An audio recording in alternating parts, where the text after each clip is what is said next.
This is perfect timing because today my final sermon in the series, significant, coming from our women's retreat in 2024, actually was taken from a talk that his wife Janet gave in Ketchikan. So it's good that he reached out. So she gave me some of these ideas that we're going to go over today as we're finishing up our series. Legacy. Have you thought about that word lately? Anybody here thought about it? I feel like this is one of those words, I know y'all are gonna laugh, I'm not that old, but I'm getting there. Everybody's aging. I feel like it's one of those words you think of as you get a little older kind of thing. It's not really something that if I thought of myself as a young person, I was really, really thinking a lot on. So maybe some of you have thought of this more than I initially had thought about this. But there's this great song by a group of sisters. The song is called Skin by Semarelli. And somewhere in the song, and by the way, one of the reasons why I like this group in particular is 6 sisters. And coming from a group of sisters, I mean, that's just, it's so exciting. And there's more of them, but there's at least 6 sisters in this group. And here's the lyrics of their song. At some point, they sing in here after they're sharing, and they say, I am a daughter, I am a sister, I am a mother, I am stronger, I am a fighter, I am a survivor, I am. What this song is speaking to is coming through tough experiences, a variety of experiences, and also placing our identity in the right spot.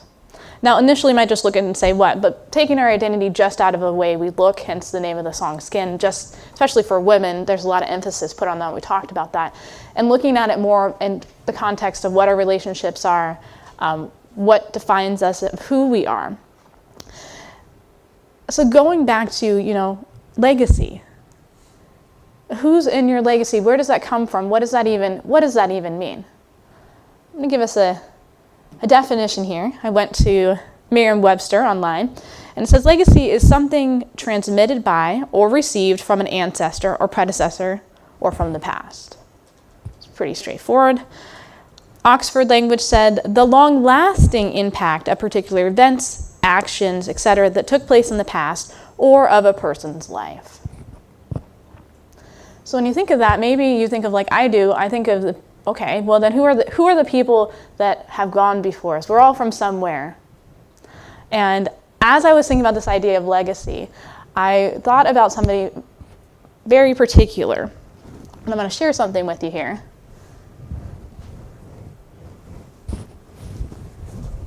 This was a pillow that my mamaw made for me.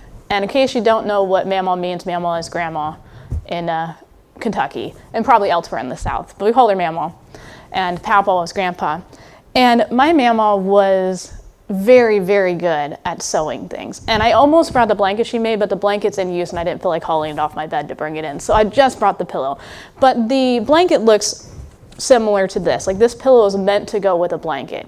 And she was one of those sewers, if you've ever seen the old style, she would do it by hand. She'd get out the whole, I don't even know what these hoops are called, I should know. And she would put all the things together by hand, and I swear it would take her an eternity, but she would get it done. And she made not only a blanket for me, my 2 sisters, and a pillow, matching pillows with something, similar. And in case you can't see it super well from here, this is a chicken. This poor chicken, because it's been with me for a number of years, is losing some of its stitching, which is not Mamaw's fault. It's just well-loved. But I think she'd be really proud. I'm the kind of person that I'm going to use it. Like, she gave it to me to use it, and I'm using it. So it's been used to death. I still have it. It hangs out in my room. But you can't see all the details as much anymore. On the back here is a cow. And yes, she took the time. This is hand-sewn by her, stuffed this whole thing herself. And I think of my mama very fondly because we spent a lot of time with her and Papa growing up. We grew up on the East Coast, which is where my dad's family is from, Kentucky in particular. And they did live in Kentucky. They also lived in Virginia and other places. And I think of the fact that she's took the time to sew and hand do this.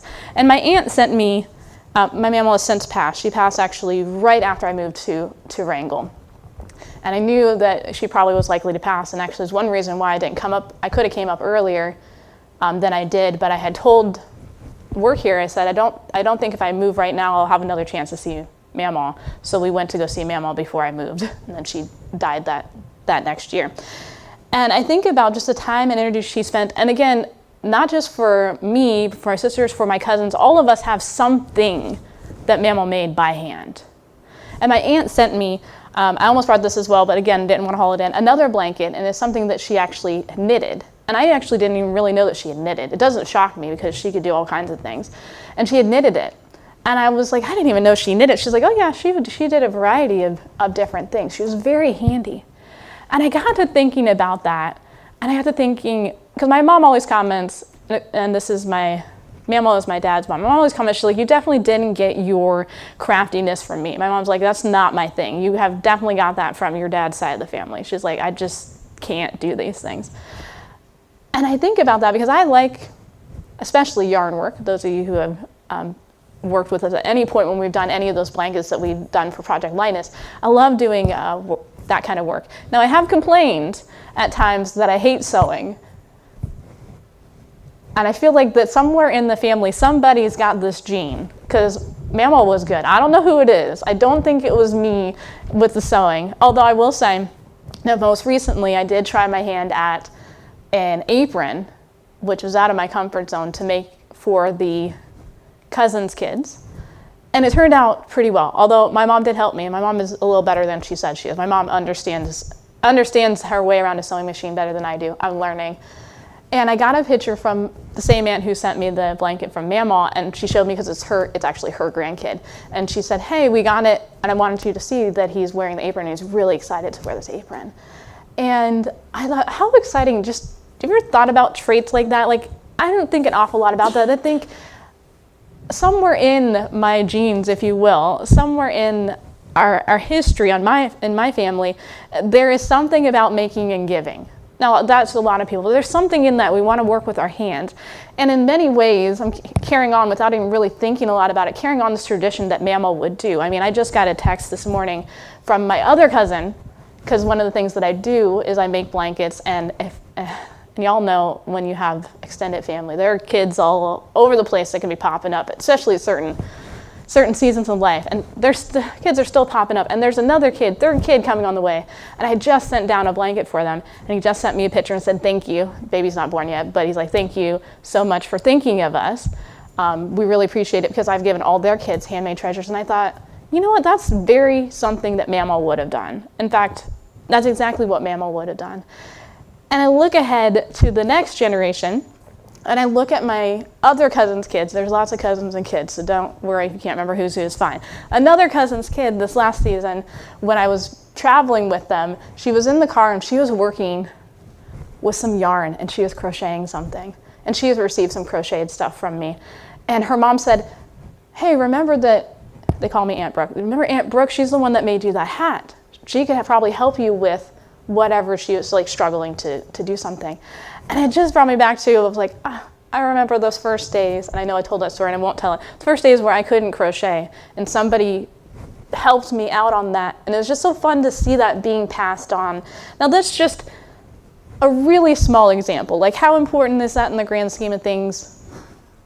Not necessarily a character trait, but there's something about that, right? Something about seeing that being passed on through our family. It's kind of a wonky way because everybody's really a little different from Mamaw to me to, and there are other cousins that are handy and crafty and etc.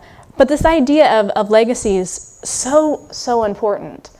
And in our story that we've been following here, we're actually going to be looking at this idea of legacy within the story of Jacob and Rachel and Leah. We've been following Leah's story, and I'm not going to rehash it because you've already heard it multiple times, not just from me, but from David Ashrick. But we're going to continue on the story to really look at, what is this legacy that came from this family. Now remember, just a short rehash, that this was a mess of a situation, right?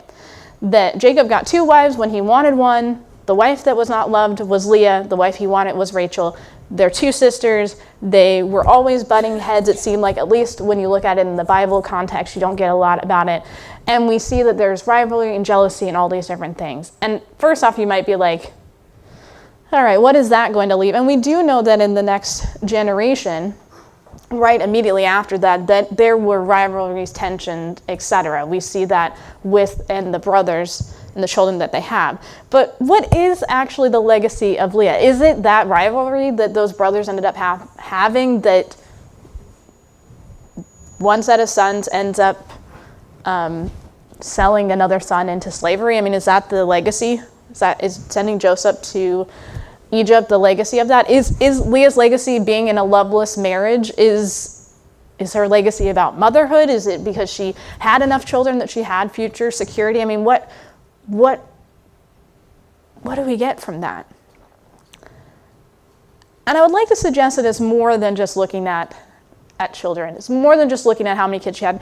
And just to remind us, she had plenty of them. And I just made a list here, and these are the ones that are hers biologically that we know of in the Bible, not the ones that were necessarily, remember also in this mess, as the sisters are like, we need to have, as many children as possible, and Rachel can't have kids, she gives her maidservant. So Leah does the same. I haven't counted that. I've literally just put in these are Leah's children.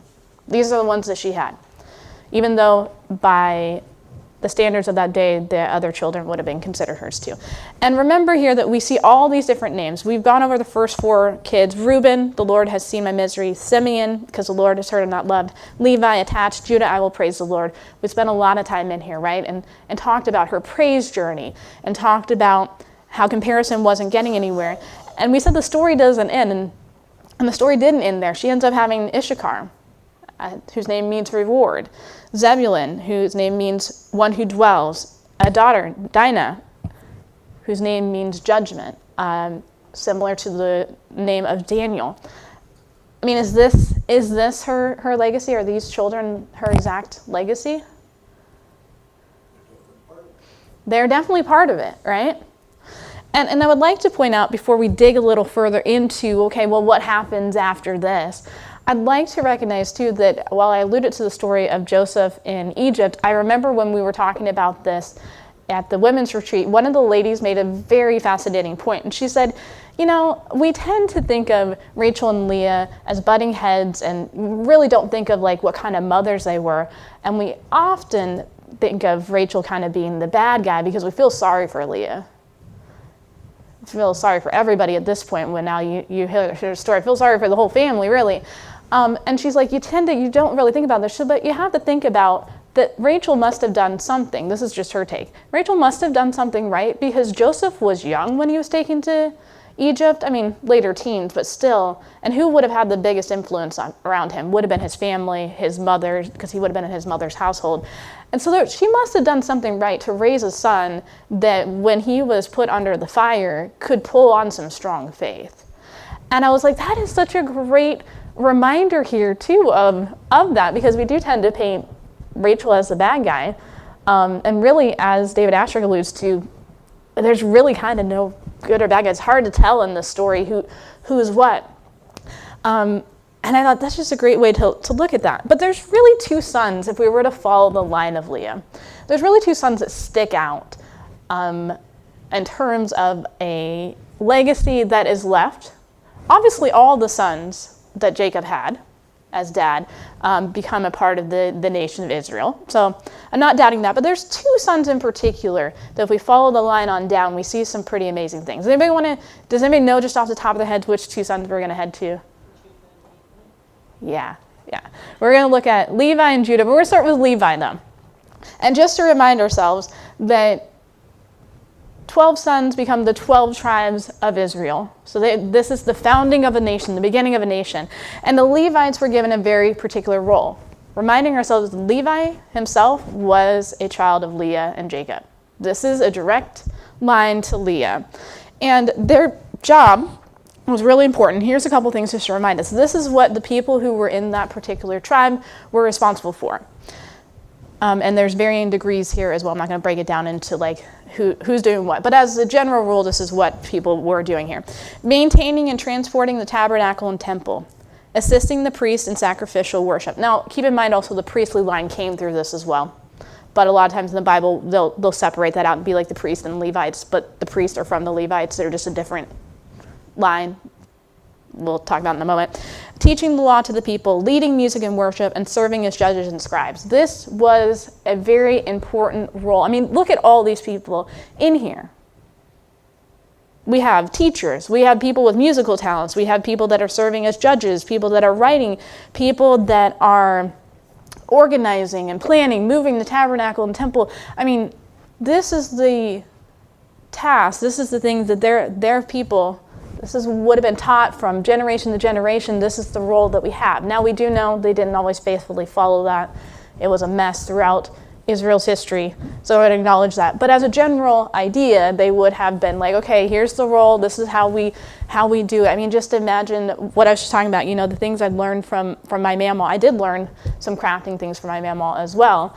But consider that here in Israel, where this was the routine that you did. You'd be passing on, okay, son, so this is how we wrap up and carry the whatever to the next place. You would be passing all of that down. The exciting part about this, too, is that from this tribe, there are some big names. Anybody want to guess some big names from this tribe? Y'all know several of these, before I give you a hint. Okay, the top of this, your brain, I hope, went straight there. Moses, Aaron, and Miriam probably are, besides the obvious Levi from Levites, these siblings, brother and sisters, were Levites. What's interesting that somebody else had pointed out too is that Rachel's child, Joseph, led them into Egypt. Leah's child, Levi, Moses' line, led them out of Egypt. I don't know what the significance is in that, but it's kind of interesting to see how God used those different lines. So we have these well-known Levites. I mean, Moses is well known, right? Like if you don't know anybody else in the Bible, you probably know Moses, even if you've asked out on the street, somehow. Because, right, he's there writing all this history for us, Genesis, Exodus, Leviticus, etc. He's got down and writing for us the 10 Commandments that God gave him through tablets. I mean, he's well known. I mean, our judicial system still has all these things that are being pulled in, all from this. And then we have Aaron as the first high priest. We have Miriam, who's a leader and a singer. As we saw the roles in there, we see these roles. We also have Samuel. Remember Samuel? Little boy brought into the temple by his mom who had been praying for him, Levite. Now he's taught by Eli, but God basically passes the baton off to him and says, actually, you're going to carry this on because Levi's line is not good. He actually ends Levi's line and continues on with Samuel. I don't know if you remember this one as well, but if you've been in Kings, Jehoiada, if I can say that right, is the guy behind the king. This was the boy king, Joash. And the story for that one, in case you don't remember, is grandma was not like my mamaw. This one was a crazy lady, really. And when the king died, she killed off a whole bunch of other people and attempted to kill off all the sons, which would have been her grandchildren, which is not unheard of, honestly.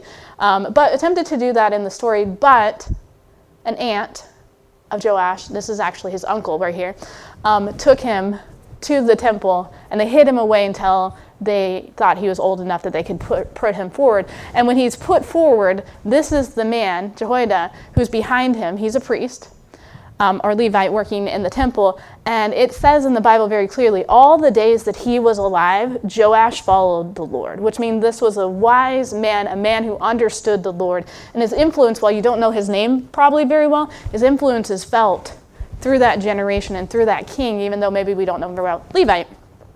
Ezra, I know we know Ezra, the scribe. There you go, we saw that one. Ezra, well known as well as they returned from exile, and he's in there with Nehemiah. But Ezra's there, and he's teaching and preaching, and just such an amazing man when you read his story. I can go into that. In the New Testament, we're not done with Levites. There's plenty of other Levites, very well. This is just the ones that I've plucked out. John the Baptist. Did you know or remember that John the Baptist was a Levite? That's because his dad, do you remember, his dad goes into the temple and he's like doing his rotation, and he's in there, and they've been childless, and the angel comes and basically says, hey, you're going to have a kid. And he's like, not really sure. And he's like, because you didn't believe me, you're not going to talk. He's a Levite. That's the only reason he's in there doing that. So his son, John the Baptist, also Levite. John the Baptist, who ushers in Jesus is a Levite. And in case you didn't know, I've forgotten this one. Barnabas. Love the name. Love Barnabas. If you don't know who Barnabas is, he journeyed with Paul, and he was also a Levite. You can go look him up. You might get a little confused because it says Joseph because he went by two names, but it's still him. He's that encourager. He's that wonderful encourager that you hear when he's like, let's go get Paul from Antioch, I believe, and let's bring him back and get him started. Like, he was right behind Paul, getting him encouraged. These are all Levites. These are all people that are from that line, which, number one, is kind of wild because Levite himself, when you look at his history, was a little bit violent. Like, he and his brothers took out a whole village because somebody had violated their sister. And yet, God still used this family line to produce these people that we know and know their stories and see that, and we're like, wow, like, amazing, right through that line. Now, the second one you guys were already talking about, and this has got some even bigger hitters, also from Leah's line, and this is Judah. And also, in case you weren't sure, what's the role of Judah and what's the importance of Judah? It's not as clearly defined in one area. You just kind of, as you're watching the story go, and I put the verses here in case you want to look them up, you get to kind of see that actually in Genesis 49:10, when Jacob is dying and he's blessing the sons, he bypasses the 3 sons that are ahead of Judah. And he bypasses them for a couple different reasons. One, because Reuben had violated one of his wives, and then the other 2 sons went off and killed a whole bunch of people in that city. And he's like, yeah, you guys know.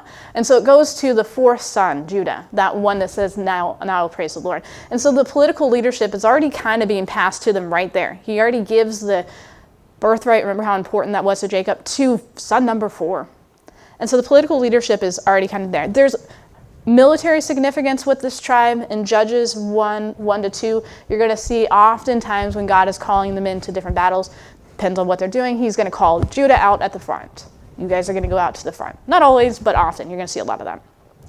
They had some territorial importance. Once they were actually in the Promised Land, their land held Jerusalem. Now, to be fair, Benjamin was like right over there as well. But after a while, this all kind of gets blended in, and we just call this whole thing Judah and Israel when it's split. But that mostly we tend to think of Jerusalem as within the borders of Judah.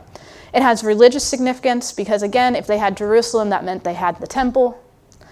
And they have historical significance. I don't know if any of you really thought about this, but that term Jew, as we tend to talk about people now, Jewish, is actually derived from the word Judah, right from that word Judah, right? We'll talk about the Israelites and etc., but as a people group now, we don't tend to call them that. We tend to call them Jews or Jewish people. And this is because this particular tribe, when they went into exile, continued to maintain their identity. So when they were cast off to Babylon, unlike the other 10 northern tribes that were, scattered all around Assyria's land, they didn't seem to maintain their identity, got mixed, etc. They maintained their identity well enough that when they were brought back, they were still very distinctly what they were. Yes, did they have some work to do? Absolutely. But that has provided the name for us now. So who are there's plenty of them. I've only picked a couple. Who are some of the heavy hitters in this family line? We have, yes, David should come first to mind. We have David. There actually should be somebody else that comes to mind as well. But we have David. And we see that David was anointed after Saul, after God said, okay, this isn't working with Saul. And who anointed David? Samuel from the tribe of Levi, right? Came and anointed him. And of course, the next king obviously is Solomon, because that's pretty easy. Solomon's the son of David. Both from that line, right, that kingly line that is coming down. Boaz, who actually should be ahead of these, because chronologically Boaz is like the great-grandfather or something like that. Boaz, in the story of Ruth, is from this tribe as well. We don't see a lot of him. We do know that he's a man of action, that he steps up, he's an honest man, he has integrity, he's well-known, he's liked, he has a lot of compassion. He's got some great characteristics, we see that. So he's from that line. Also, we see Caleb. If you don't remember Caleb from the spies going into the land, Caleb and Joshua. Caleb was representing the tribe of Judah, and he and Joshua are the only two that come back out and say, we should go back in. God can, I'm paraphrasing, God can do anything. Let's do it. Yeah, there's giants in land, but God can help us through this. And of course, they don't go in, they wander around for 40 years. But God preserved him for 40 years, and he comes back into that promised land because he says, I want that land that I first scouted. And God said, you will have that. And so when he comes to Joshua and is like, hey, remember when we were here the time before and God promised, I want this land? He's like, there's still giants and whatever on this land. He's like, yeah, you can go get it. And what does he do? He goes in, he and his family go in and they go get the land. I mean, he was so into what God had told them about that. Now, there are other kings. I'm just going to mention some other kings here. There's Hezekiah, Josiah, Ahaz, Jehoshaphat are all mentioned as good kings, all from the line of Judah.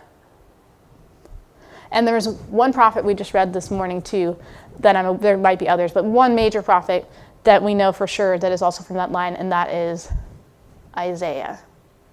And I love the words of Isaiah, and I kind of forgot about that he was from that, but he's in Jerusalem when he's doing most of his work, and so he's from a line that is working directly with these royal folks, right? God is using somebody kind of the same status, also from Judah. But there should be one more person, if this didn't already come to you, that should have hit us square in the head, really. And that is Jesus. We should recognize that Jesus is from this line. He's from that kingly line. And we're going to stop and we're going to look not at all of these, but we know this because his lineage is traced in Matthew and in Luke, and it traces it all the way back. And what I think is interesting, traces it back to Judah and onward back. What I think is interesting too is that in the lineage in Luke, there is 5 women mentioned. But if you happen to recall, out of these 5 women, none of them Leah's not mentioned. That's not because she's not an ancestor. There's a reason why these particular 5 women are mentioned in here. And also, honestly, there's tons of other women that aren't mentioned. We don't even have names of, because obviously somebody was married to somebody who had children, and these names aren't mentioned either. But it doesn't even mention Leah, right? It mentions all these other women with different, various, colorful stories in the lineage, but she's not even mentioned. But this is actually her line. But we can see, if we go to Genesis 49, again, we're going to look at, this is where we were a moment ago talking about that kingly line. And this is when Jacob is blessing Judah. And actually, I'm going to back up to 9 because we're going to see this in Revelation 2. And he's talking to Judah again because he's passed over all the other sons. And he says, you are a lion's cub, O Judah. You return from the prey, my son. Like a lion, he crouches and lies down. Like a lioness, who dares to rouse him? The scepter will not depart from Judah, nor the ruler's staff from between his feet, until he comes to who it belongs, and the obedience of the nation is his. So way back, it is told it's going to be from your line that Messiah is coming from. It will not depart from his hand. He's the ultimate one that you're looking for. And then we're going to fast forward into Revelation, which brings this wording back to our mind. This is Revelation 5:5. This is talking about Jesus. And 5:5 it says, the one of the elders said to me, do not weep. See, the Lion of the tribe of Judah. We just saw where that came from. That's all the way back in Genesis. The root of David. We saw David a moment ago. We see the idea of root in Isaiah. Has triumphed, and he is able to open the scroll and its 7 seals. Now that goes on to talk more about how worthy he is, and there's a whole praise session that comes here. But this idea of he is worthy, he's the Lion of Judah. He is the one that they have been waiting for, comes from that exact line that God said that he was going to come from. Comes from this messed up line that we were just talking about. So my question back to where we were at the beginning is, whose legacy are we actually talking about? Are we really talking about Leah's legacy? Right? Do you notice as the story goes on, she's fading further in the background, right? Like, I'm mentioning her, I'm bringing her up, and I'm like, yeah, these are her children. But she starts to fade, and these other names start to fade, because whose legacy is Leah actually tied to? It's not her legacy. It's Jesus' legacy, right? This whole time, this whole story, and the whole theme of the Bible, Leah and all these other names, big hitting names, David, Solomon, Levi, etc., are all a part of one big story. And actually not even really their own legacy. They're not separate legacies, there's one legacy. Because here's the thing. God can use your story, my story, our story as a part of his legacy. That's actually really the legacy of Leah, is she's a part of a much bigger story. And I would bet you that she had no idea when she was living her life and things were hard and tough, as we've gone over. She had no idea. How could any of us know things like this, right? That God was going to use her actual biological children to fulfill this, because at the time she's like, I'm not loved, my husband loved me, I'm having these kids to have future security, and I'm sure she loved her children too, but God was using her story for something much bigger, using all the stories for something much, much bigger. And in fact, we're going to look at a couple of verses that talk about God's legacy for us. This is Psalms. This is all in Psalms, just a couple of them, as we're getting ready here to wrap up. Psalms 89, verse 1, says this: I will sing of the Lord's great love forever. With my mouth I will make known your faithfulness through all generations. Bet some of you, like me, suddenly heard the song of this in your head. What is this talking about? Whose great love are we singing about? Whose legacy are we passing down? Where are we passing this on? This is Jesus' legacy. Whose great legacy? The love that God has for his people, making it known to the generations, down the lines to the generations, right? As family members, passing on and sharing things maybe less important as how to crochet something or how to sew something, right? Are we passing down also the love that God has for us? Psalms 90, 1 and 2, so not very far away. Lord, you have been our dwelling place throughout all generations, before the mountains were born, or you brought forth the earth and the world. From everlasting to everlasting, you are God. Again, who's forever? Whose legacy is going on forever and ever? God's legacy forever and ever. We're praising him. He is the dwelling place. It says before the mountains were born, he's created from everlasting to everlasting. I mean, throughout the Bible, you're going to see this. Who is everlasting? Who is going forward? What is going forward? Always connected to Jesus, always connected to God's plan for his people and plans forever and ever. And Psalms 103, 17.